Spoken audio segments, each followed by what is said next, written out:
We hope you're having a wonderful Valentine's weekend.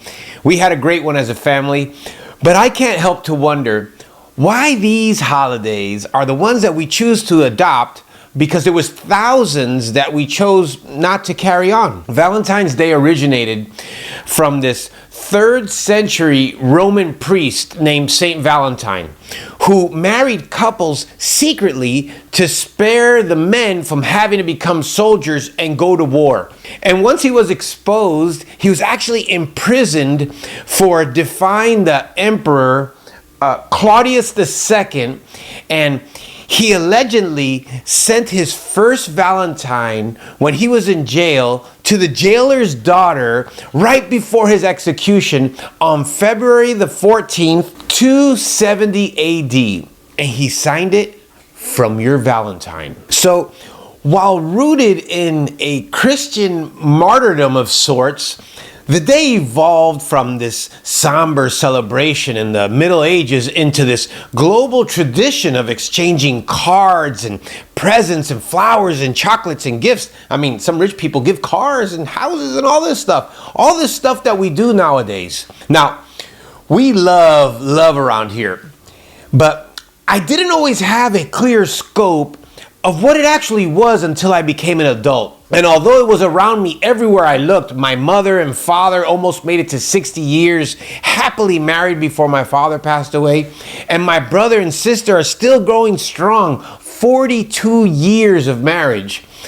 I still feel like I never really got a grasp of it until Christ got a hold of me. One day, some troll was coming at me in my comments, and I can't even remember really what I posted or what they said, because I don't really put that much weight on that stuff.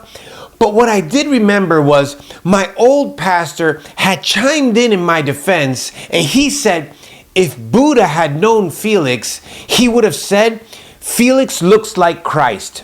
Now, I hearted that clap back, but honestly, I wasn't totally sure what it meant, because at that time I was kind of new in my faith, and I had never heard that expression before. So I actually went to Tanya and I showed it to her, and she was like, "Whoa, he means like when people see you, they see Christ's characteristics." I was like, I thought that's kind of what it meant, but I was so taken back by receiving such a huge compliment in this public forum from someone I held in such high esteem. I mean, if you would have asked me what I thought about me, I might have said I was more like Christ-light than Christ-like. Nonetheless, the deeper my relationship became with the scriptures, I would go on to create language to keep myself in check, like, no one's gonna out-Jesus me.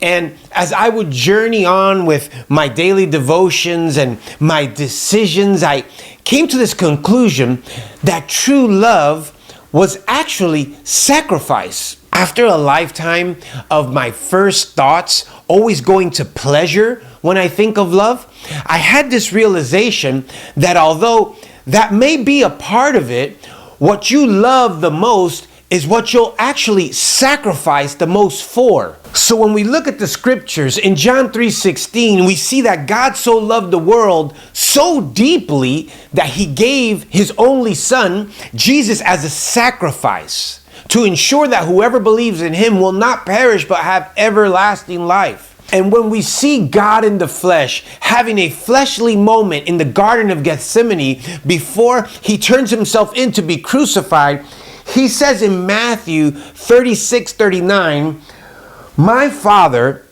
if it be possible, let this cup pass from me. Nevertheless, not as I will, but as you will."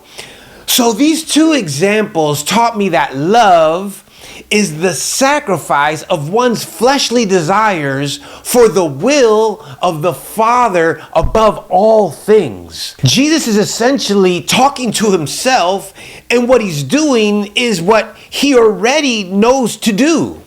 Doesn't that sound like us? You think it could have felt good to know and go to get sacrificed? No, but it was the greatest display of love we will ever see. So if I'm going to show my wife love, I need to sacrifice. And if she's going to show me love, she needs to sacrifice. And I know this isn't the sexiest Valentine's Day message, but men and women, listen to me clearly. When you mutually sacrifice for each other and for God's will in your life, the love will grow to be so abundantly present in your life that you will not know what to do with it, but find ways to pass it along to others. Because as we saw before in the text, God so loved that he what? He gave. In the Garden of Eden, God so loved Adam, he gave him a helper, Eve. Then in Ephesians 5:25, it reminds us that husbands, love your wives just as Christ loved the church and gave himself up for her. You see, it's a big love loop. What did Christ do for the church and for us? He laid his life down as a sacrifice. So Felix, what about some fun on Valentine's Day? Hey, I'm not trying to take the fun away. I'm just letting you know how to ensure the fun lasts for an eternity. I'm not trying to take the pleasure out. What about if we sacrifice and pleasure her first before you pleasure yourself? What might that love look like coming back your way after making sure your wife is taken care of first? Whoa, what are you thinking about? I mean, like, she never has to make the coffees first, or she never walks past some mess that you walk past first. You get my drift?